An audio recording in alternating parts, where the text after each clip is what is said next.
We live. Marian, Forgan, welcome. Dietitian and health coach extraordinaire. Here to talk to us about sugar. How's it going? I'm very well, thanks. How are you? I'm winning. So in the last couple of weeks, the Daily Maverick, which is one of South Africa's most independent news houses, published an expose on the sugar industry and the damage it's doing to our health and, the environment, but I think mostly health. And they interviewed you about a few things health related. So I wanted to bring you on and ask you some of the same questions and hopefully expand a little bit more. And so for those of you who don't know, Marian is a dietitian in Cape Town, best place in the world to live and work and play. And I wanted to start off by just asking about how much sugar we actually should have, because everyone's like, oh no, we should eat less sugar, you should get sugar from here and from there, but how much sugar should we actually be eating? So it's a very broad question, to be quite honest, because you've got Google's version of it, which is very specific, or Healthline's version, or MedPage's version. But if you're honest with yourself, who really goes in their day calculating how much sugar they eat? Because sugar is almost in everything. Our bodies break down food in general only into three things, minus the vitamins and minerals. But food is broken down into glucose, which is your sugar, amino acids, which is your protein, and then fatty acids, which is your fats. So depending on what a person eats, like, for example, vegetables have a certain amount of glucose and maybe a small amount of protein. Bread has got all three. Yogurt's got all three, or dairy products. But additional sugar, if you're speaking of additional sugar over and above your food, they say not to consume for a woman. It's less than what a man is supposed to or can have. They say for women, it's about 100 calories additional of sugar, which is about 6 teaspoons extra, which is the equivalent to, I think, a can of cool drink. And then for men, they can go up to 150 calories, which is 9 teaspoons. But like I said, that's just the theory. It's not, for me, practical. Sugar drives an addiction for more sugar. So when you look at the entirety of sugar, bread gets broken down into sugar, pasta, potato, your starchy vegetables, hidden sugars in the spices, polonies, processed foods, tinned foods. Accumulatively, it's a lot of sugar, and it has an addictive property, which makes you want more because it doesn't fill you and it acts with your hormone insulin. And the reason why women are allowed less is because they are more prone to insulin resistance with age, hormones, menopause, those types of things, and certain medications as well. So it's a very broad question. I don't know if I answered a little bit of it in my way. Well, no, you did. So because I think a lot of confusion comes out when we say we can only have like 6. So I've heard like between 5 and 10 teaspoons of sugar. So pretty much what you said. And I've always wondered, like, is that? I mean, are they saying that I can have a normal day of food and eat whatever I like, and then or like eat natural, real foods, but then over and above add in 10 teaspoons of sugar, or should that sugar be included in the foods I eat, like in an apple or in some vegetables? Are they saying that's over and above?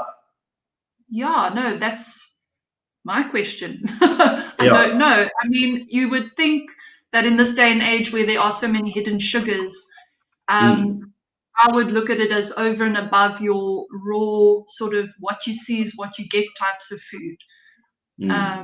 Like if you think about it, like we don't eat the same as we did 100 years ago. There wasn't any diabetes, high cholesterol, heart disease 100 odd years ago. Why? Because the foods weren't as processed. There weren't hidden sugars in the foods, preservatives, and the lifestyle was much more physically active. You have to really walk here, grow your own vegetables.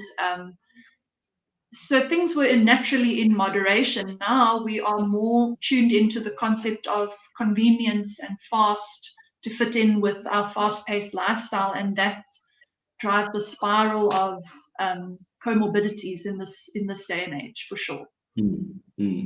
So you did mention that. So look, we're just going to park how much sugar we should eat, because what I'm basically hearing through the lines is that if you just eat real foods, you shouldn't actually. There shouldn't be an allowance to add extra sugar into the diet. Not like you will die instantly if you do, but more like a recommendation of 5 or 10 teaspoons. It doesn't really make sense. It's kind of what you say. It doesn't, but you also have to work with what's familiar to a person. So if a person grew up having a cool drink with their meal, and that's something you then take away from them, like by force, it's not going to work, because then when that person gets hold of that cool drink, it's going to be the whole cool drink instead of the one glass that they used to. So that's where there's a psychological aspect as well. People don't want to feel deprived. And that's also based on what they were familiar with growing up. But if you give the information just to help make a person more conscious and in tune with their decisions and with their body, then when it's their choice, they are more likely to follow through with it than just saying this is what you're allowed. Totally. And so how does sugar actually cause damage to the body? It has multifaceted ways of damaging the body in excess. You're like, I'm like, oh, this word's clear. What's the rest of my sentence? But it's number one for driving inflammation in the body.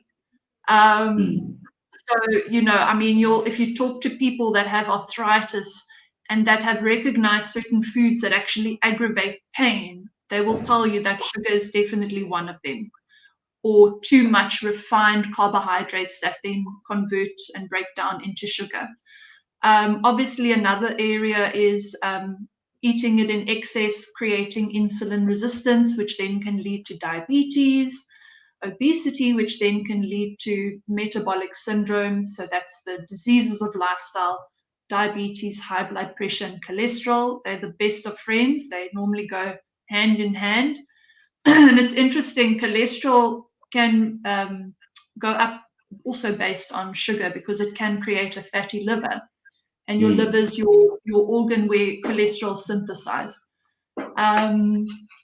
There's also theories around cancer and how, sugar, which is acidic to the body, not creating acidity in the body, but that there are viruses, bacteria, organisms that feed off sugar. So there's lots of, I think there's a lot more than we think where sugar can be more harmful than helpful.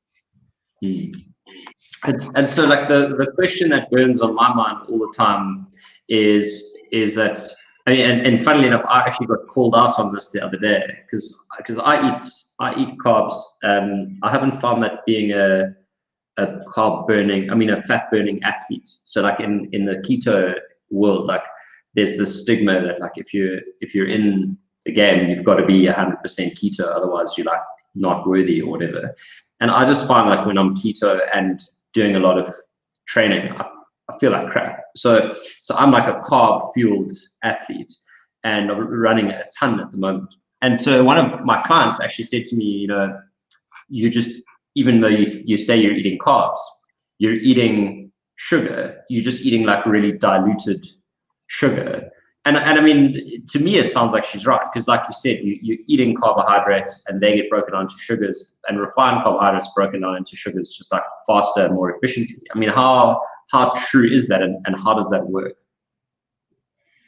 No, so that is true. I mean, for like athletes, for example, or triathletes, pro athletes, so they need like sustainable energy for endurance runs or endurance races. Your body will always use glucose as its primary source of fuel. It's like its first choice, number one. Then if there is no glucose to spare, it will then go to your fat stores, which is the ketosis or the fats. So it uses the ketones from the fats as fuel. Then lastly, if you don't have any fat stores, you just a lean, mean machine, it then can start digging into your muscles. But that's normally the last thing, because your body always acts to protect itself. So everybody's also different when it comes to the training aspect, because there's also a belief around, I need to carbo load, I need those caffeine glucose syrup squashy things halfway between my race, and yes, it gives you that kick, it gives you that high, but it's a false high. And that's where you can also even run into issues where you injure yourself. You don't realize it at the time. You're running on adrenaline, and then you only after the fact land up 5 years later with knees that are, damaged. So it's a danger zone. But with regards to carbohydrates, and if you're training and you choose to have them, which is not a problem, we're not saying carbohydrates is the devil, but low GI, slow release forms of carbohydrates that are high in fiber naturally, because the slower the digestive process of the carbohydrate, the slower the release of the sugar into the bloodstream, and then it gets used nice and consistently. It's not like a spike that falls high and then it drops you to the ground as quickly as it took you up. So yeah, and then you can also train and be in predominantly ketosis, or like have sort of high protein, high healthy fat types of energy bars instead of high sugar. It can carry a person through as well. I've had clients that it's worked. And besides, there's diabetics that train, they can't do the high sugar caffeine, sachets. It's just not going to work for their body. So there has to be another way as well. Absolutely. And so let's talk about the different sort of carbs and sugars. So we've got, the two that I know of are glucose and fructose. And I'm assuming, and I'm pretty sure fructose comes from fruits, but I don't really know what the difference is on the body. Do you know the different impacts that they have on us? So yes, I mean, glucose, that's basically your typical sugars. So your fruit, not your fruit sugars, sorry, your like carbohydrates, your cane sugar, that gets broken down into glucose. Then your fructose is your fruit and vegetable sugars like corn syrup, fructose from fruit juice, honey, and that particular sugar does take on a different metabolic pathway to glucose. It does predominantly get stored in the liver. So it's one of your more dangerous sugars in a concentrated form. So eating an apple, no problem. Having some fruit, awesome. A teaspoon of honey in my tea, lovely. But when you start concentrating, it becomes a corn syrup that's in your gas cool drinks. It's used to sweeten the luxuries.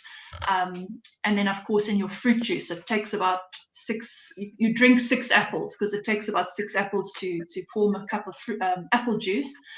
In the high concentration, it gets stored in the liver. It can create a fatty liver, and that can also impair your overall metabolism, as well as cholesterol. And that in itself can cause diabetes, the fructose. So you're saying that if you eat so fruit juice, you're saying is really much worse than like a whole fruit, but even a whole fruit. But I think I always say people drinking orange juice. In fact, I'll tell you a quick story. I know someone who died of cancer, and she was drinking orange juice. And like you said earlier, there's conspiracy or belief that cancer is, aggravated by sugar. And well, it's a glucose dependent. Many cancer cells, I'm punching above my weight here, but many cancer cells are fueled by glucose or whatever. And so my immediate reaction was like, don't drink the orange juice because it's higher in sugar than Coca-Cola. And her response was, no, well, it's got vitamin C in it.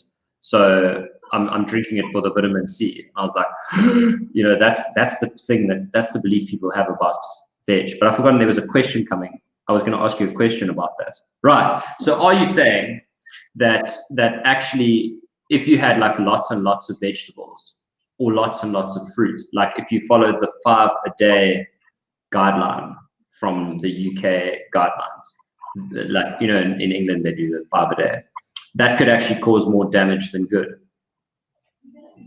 No, definitely not saying that, because the 5 a day include your vegetables.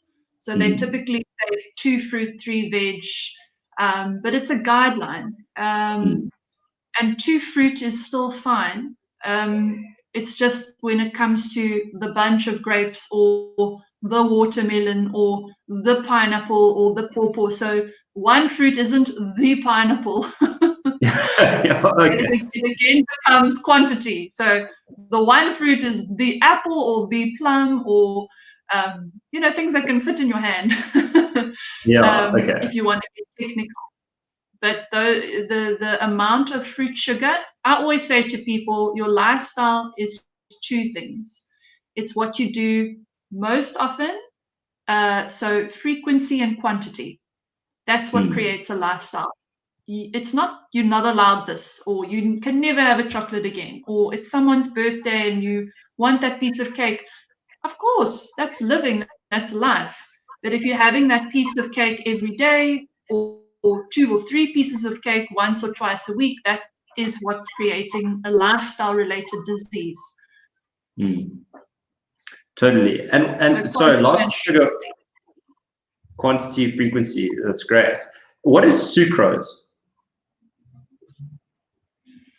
Sucrose is also another form of sugar. It's like mainly your cane sugar found in normal sugar. Remember, they are like molecular particles that then break down and they form either the glucose or galactose. Lactose is like sugar that's found in milk. So there's different scientific names for it.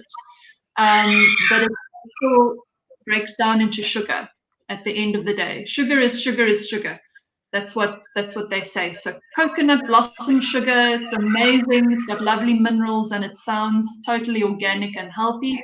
Still boils down to how much and how often. Yeah. So that's a really good point. So there's coconut blossom sugar is like my other favorite is agave nectar, and then obviously the classic that we all agave nectar. Like no, I've quit sugar, but I have agave. I'm like, no, you didn't quit sugar, dude. And then there's honey. What is your view on honey? Honey is wonderful in moderation. It's still a fruit sugar. So is that fructose? Is honey fructose? Yes, it is. Oh, yeah. Okay. But so in theory, if you had, because honey, surely it's got to be more lethal than fruit juice, right? If you had to have if you had 5 teaspoons of honey, I'm pretty sure that would be like the same as 5 apples worth of sugar. No, definitely, I would imagine so. Yeah. So overdoing it with honey. If you had a lot of sugar in your diet, it's like now you always constantly need to satisfy the taste buds.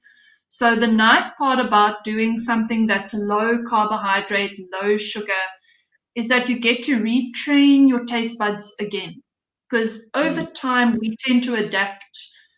Some people don't even know they're gluten intolerant. Quite a lot of people are, but the moment you take it out and then say reintroduce it in moderation, then that's when you experience, oh, okay, actually this doesn't sit so well with me. Anyway, let me find an alternative. But I always tell people when you eat, there's a big disconnect between the brain and the stomach. So we often dish with our eyes and not with our stomachs. When we crave something, it's very specific. So it must be steers or the Lay's chips or whatever it is, the Turkish delight chocolate. But our taste buds only know sweet, salty, bitter, and sour. They don't know Lay's, Turkish delight, steers. They don't know that. They only know those 4 sensory tastes. And then the stomach, even less. It only knows what's coming in and the cells just want the nutrients. So the mind is the first part of any form of change. If you embark on a journey, you have to know why you're doing it. You have to have your goals set. Your values you need to value your goals, because otherwise temptation is going to come along, and maybe you value the chocolate or overindulging at that moment than your goals that you've set for yourself. So how much sugar you take in a day develops your taste for more or for less. And that's where low carb is quite nice, to almost reset yourself so that you can relearn your tastes and truly live in moderation, because it's just a word otherwise. What, low carb or moderation? Moderation. Lifestyle. Like your moderation might be totally different to my moderation. Like my moderation of butter is like a slice of butter, and yours is maybe like a spread. Yeah, we went off butter for a bit. I mean, I still like to cook with it, but we, as far as like, my wife quit dairy actually, and so we cook mainly with olive oil. In fact, I made a huge pot of bone broth yesterday, and I scraped about 3 jars of tallow off the top. So we'll probably be cooking with tallow, although I don't think she digs it nearly as much as I do. So moderation, everything in moderation, including moderation, basically. So I want to talk about the metabolic syndrome and diabetes. And I know that you're a registered dietitian, and so this, like, it sounds like the tide is changing a little bit, because I think when maybe you could share your experience of like when Tim Noakes came out in 2013, and we released the red book behind me, and everyone was like, oh my goodness, Banting, telling everyone to like drink fats and everything. And it's upset quite a lot of people, but it seems like now dietitians and health professionals in general are warming to the idea of not necessarily like pouring fat all over your food, but at least reducing carbohydrates and sugar to improve wellness. What's your take on that? I've always approached things with like common sense. So you've got your foundation of what you learn, and there's science to back things up.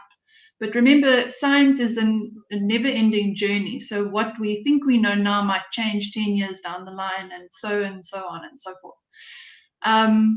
So when it came to diabetes in particular, I always felt that low carbohydrate it made sense, because insulin works with glucose. So the less glucose you're putting into your body, which is already impaired, it's an impaired state of where your body is not managing even the normal amount of glucose, that you should limit it, and not just choose the healthier options, but actually put your body through a process where it can maybe even reverse some damage that has been done. And I'm speaking more about type 2 diabetes, which is a lifestyle created diabetes. I've always believed if you create something with lifestyle, you can reverse it with lifestyle, because I've had that experience. So, a lot of the time when I was working, the concepts were about, okay, if you're a diabetic and now you're on insulin, X amount of carbs for X amount of insulin, this amount of insulin covers X amount of carbs. And I'm like, but firstly, insulin's a growth hormone. Can there be a potential possibility we come off the insulin and not eat according to the insulin? And that's where I kind of went my own way. So, and now it's also happening, like you said, there is a turning point where people are starting to recognize low carb. I think people in general resist change, but at the end of the day, you also have to acknowledge what works and go with that, because I'm more of a results-driven person. I can't just give you a general guideline and then hope for the best. If it doesn't work, it doesn't work.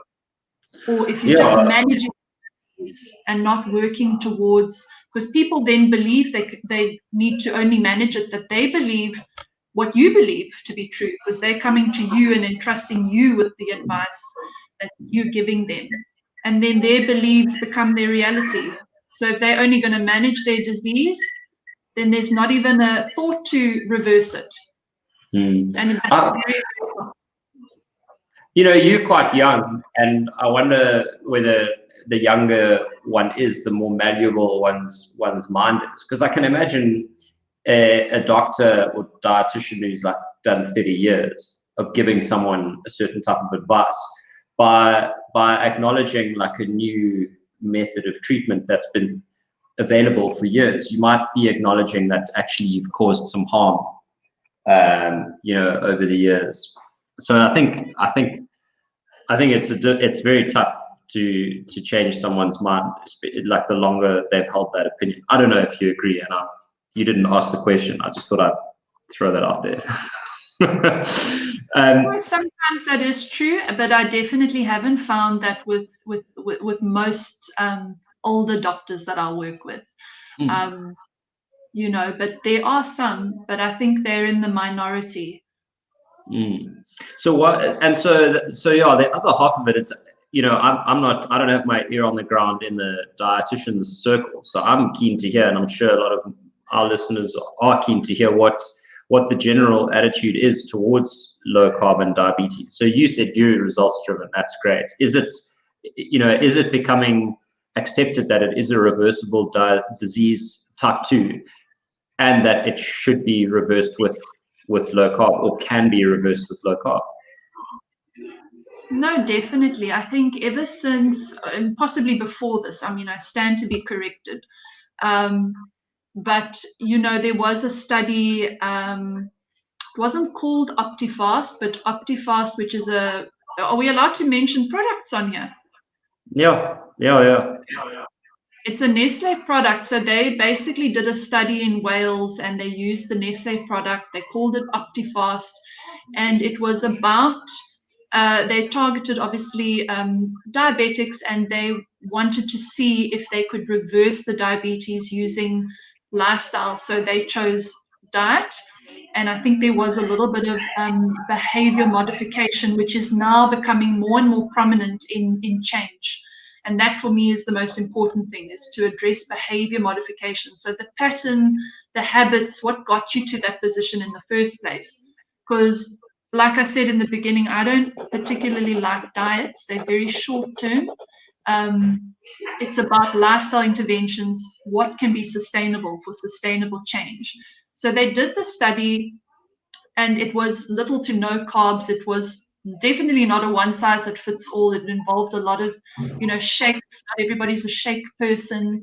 But it got the results that they were looking for, which made it very much apparent that you can reverse diseases of lifestyle using lifestyle and what you eat in particular for that study. So since then, I think it's opened up a world of opportunity and potential possibilities. And I think it'll just evolve continuously from there. I could go in so many directions from here, because when anyone says Nestle, my ears perk up. I'm like, ooh, yeah, tell me what study they funded. But I'm also interested that the OptiFast, because fasting and keto is obviously, it's very difficult to sell a product that does that, because it requires having fewer products, in fact. So is the OptiFast like a shake that you have at the beginning or at the end of a fast? Is that what it does? So the term OptiFast, it doesn't mean you're fasting. It was the product they developed, which was their shake that they used for the study. So I'm not like mentioning anything about, Nestle or anything like that. I'm just giving an sort of a roundabout idea of when the low carb and the results came to play. I'm the one going for the product, not you. Yeah. No, look, there is an underground mafia out there. I will definitely. Yeah. With the medical industry, pharmaceutical industry, with the food industry. That's sugar. People put sugar into everything so that you can be addicted to the product. Let's face it, MSG is the same.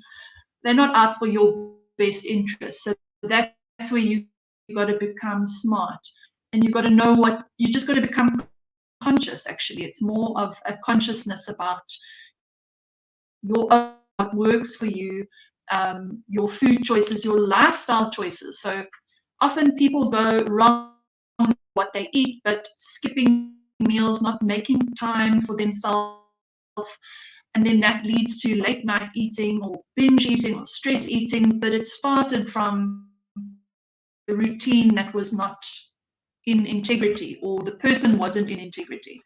Not having a plan, meal prepping, it does take an effort. It takes an action. It's pointless knowing everything and not acting upon it. But then that becomes the new pattern, the new habit that's more constructive, that's not as self-sabotaging as the old one that didn't serve the person. So you got to look at it as a big picture. Got it. So the big picture, and so I suppose I want to go into the coaching thing, because you've mentioned a few things. You said that it's a lot to do with I think you mentioned beliefs, but you also mentioned values, which is critically important. There's no point telling someone to eat a certain way or take the Coke away if they haven't connected it to a long-term value.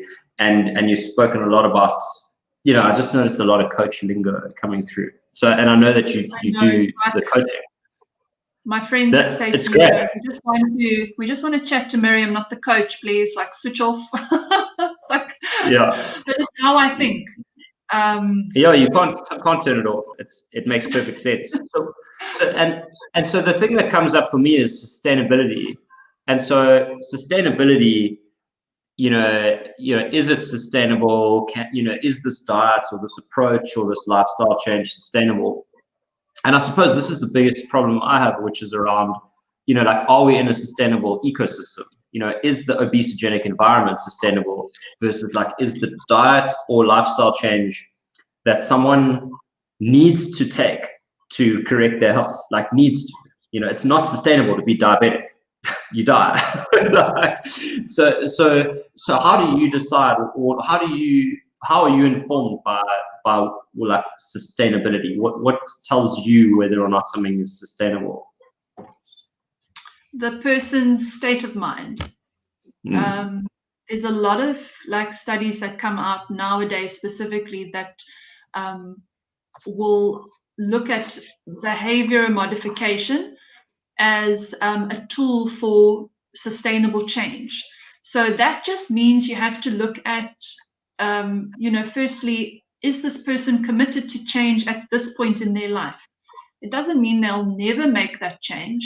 They've come to you, but sometimes it's like you said, the environment that we're in, we've created a society where we are dependent on other people to fix us. And you go to a doctor, you get a script, I just have to take these tablets and then I'm fine. So it obviously that's a necessary thing, but then it also creates people to feel powerless or helpless in their situation when it comes to diseases of lifestyle or change or weight loss, or because it takes effort from their side. So I like to empower the person, and to also, it's not me empowering them, it's actually helping the person to recognize their strengths.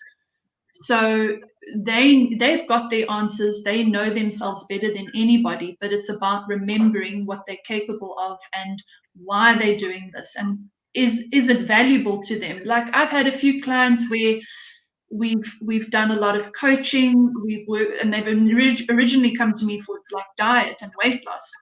And then I actually asked them, I'm like, but do you really want to lose weight? And then they actually say, I don't think so. I thought I did, but I think I should just be happy where I am right now. And I'm like, I think you should too, because now you're trying to find another reason to beat yourself up about how you're not good enough for this and not good enough because you're not eating properly. Just be happy for a little while, or content. And then when your reasons shift for why you need to do what you want to do, then you're ready.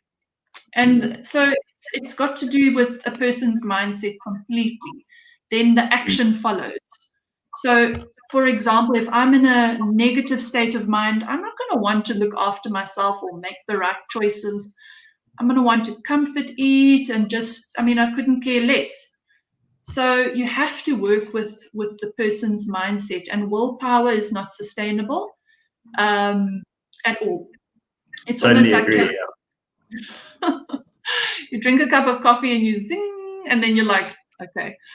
So yeah, the reasons, you have to work with the person and their reasons. And sometimes dietitians don't have a good reputation, by the way, at all when it comes to, oh my God. Like sometimes people just need someone to listen to them and not, you just give advice. People know, like there's clients that know more about diet than me.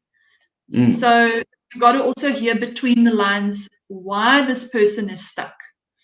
And work from that. What are the obstacles? For every problem there's a solution, and then the rest will fall into place naturally. No, that's totally true. I mean, it's interesting that the dietitians. So I mean, our dietitian works is we prescribe a diet for someone, and then we have a coach, like check in with the client every day for like 6 months. So like after 6 months, that you would be on what's that, 180, 30 times 6, 180 days, or you would have spoken to a coach, and you still would have only spoken to the dietitian once the whole time.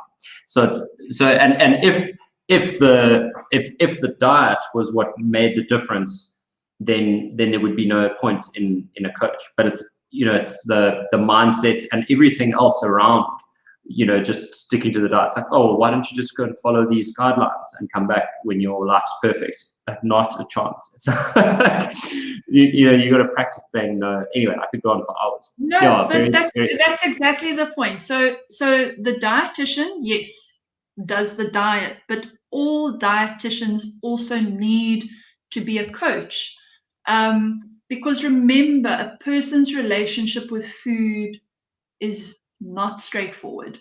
There's deep-seated emotional aspects. So you cannot have the one without the other. That's it's then you're only going to provide something that Google can provide, or okay, this works, that doesn't, so let's just put together a meal plan but you're not addressing what got the person to that position in the first place.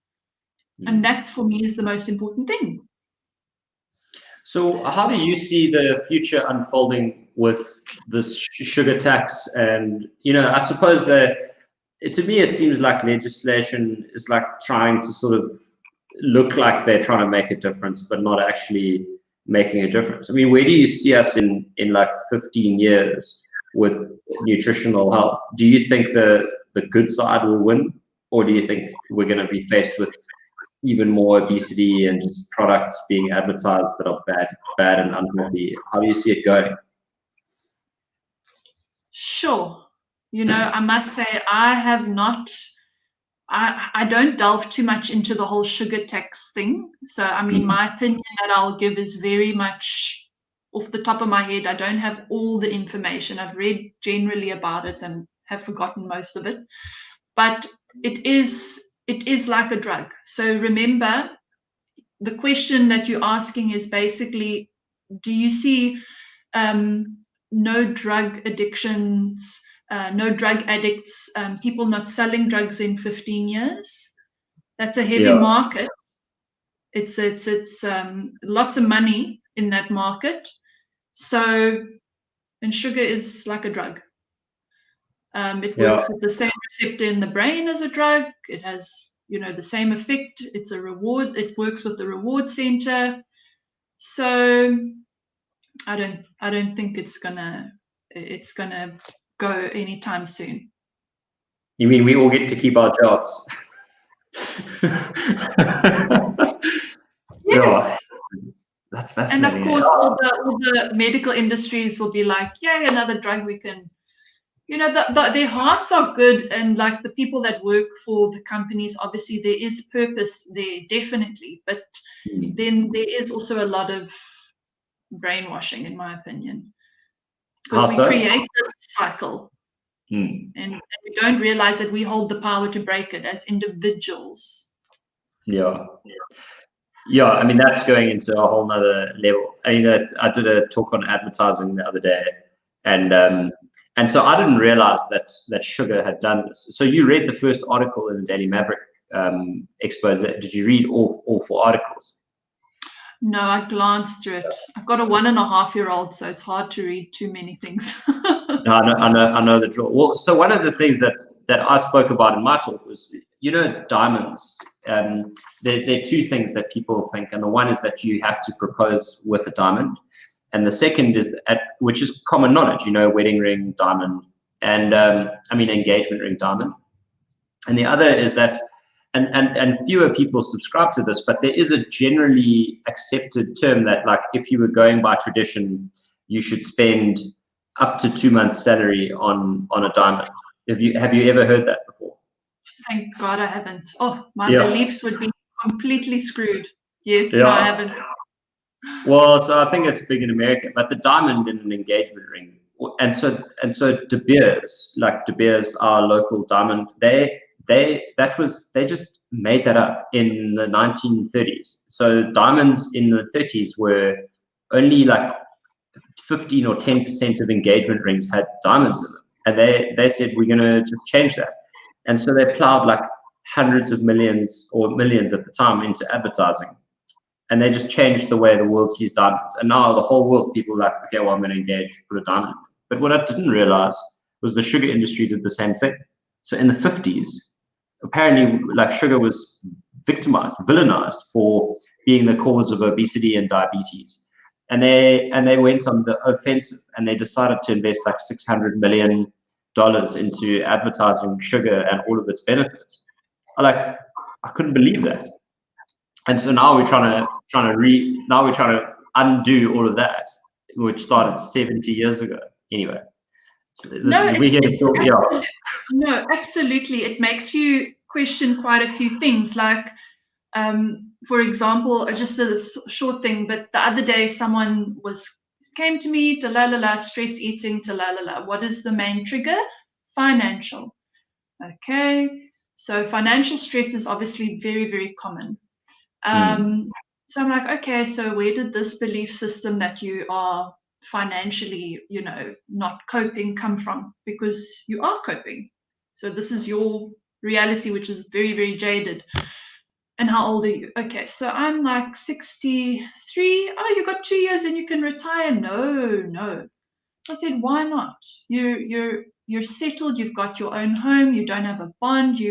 Have you ever sat with your papers? He said, yes. No, I did. I sat down with one of my brokers, pension brokers, and he said, I can't retire. I can't afford to retire with the inflation, with this, with that, until I'm 75 or something ridiculous. So I said, so you took that advice and you believed it. So he said, yes, well, he's got all the figures and all the stats. And I mean, you don't even understand what the hell's going on, but you're just like, oh, that makes sense. I said, no, this world was designed to make you believe that you need more than you need. And so it creates that whole unnecessary stress. So he went and he sat down on his own and he did his own papers. And I mean, he could have retired a long time ago. His brain was tuned into what he doesn't have rather than what he does. And I think that was a technique, because the longer you work, the longer you have to pay tax. I mean, I was just assuming things of, like, when I was thinking about it, and it's not true. Yeah, I'm going to go and do my papers tonight. Maybe I can retire. I have a limiting belief that I'm not ready to retire yet. Yeah. Anyway, well, you're still very young. I mean, you still got a lot of energy to put in. So, but this guy, I mean, his work and his lifestyle was killing him. So I had to be very, very frank. Because unfortunately, the more you accumulate, the more you have to sort of keep up.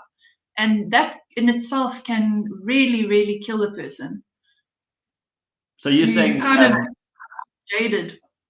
No, absolutely. So I've always thought of this. that minimalism is like this antidote for everything in life. Like when people, like you just said, when people have stuff, they've got more stuff to worry about. And I haven't ever heard of someone with lots of who got more money and became less stressed. Actually, like if you're stressed about money and you get more, you're just going to stress again.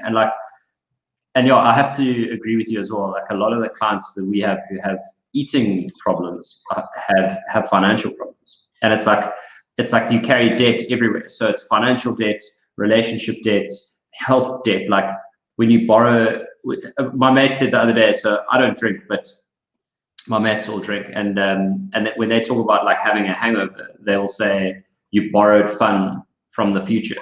And so like being like really unhealthy, when you're old, is because you like borrowed health from the future. You like spent that fun and now you don't have it anymore, and it's insane. So yeah, so health is like yeah. So we are like covered in debt, and so relational debt for me is something that I've cleared up. Like like in doing business and whatever, and falling out with partners, and it gets ugly, and then that's like a liability you carry around with you, because especially if Cape Town, like you walk into someone's office and they've heard about you from someone's friend who went to school with your sister's friend, and it's like anyway. So debt in financial terms and many other terms is a trigger for eating. I totally agree with you. Sorry. And often it's created and the person doesn't realize it, because it's also, again, what's familiar. So all you have to do is look at where did that belief system start, and it often was something that was watched growing up, like, oh, my mom always stressed about money. I always call it like you're in the battlefield but the war's over, so you're like fighting your parents' battle. Maybe your parents came from scarcity, poverty, but now you're in the battlefield. It wasn't your war to fight. It becomes like a psychological problem. It's not actually a reality, but we create it based on what you believe to be true is your reality. So totally, when you help a person just to look at it from a different angle, then that can also help them to change. That's amazing. Marian, it's been amazing speaking to you. I could talk about this for like another couple of hours, I tell you. So we'll have to do this again sometime. Where do people get hold of you? So you are a dietitian and a life/health coach. How do people get hold of you? You can email me. So worldwithinyou@gmail.com. If you type in my name on Google, I'm pretty transparent. My contact number is even on there. 076-984-9496.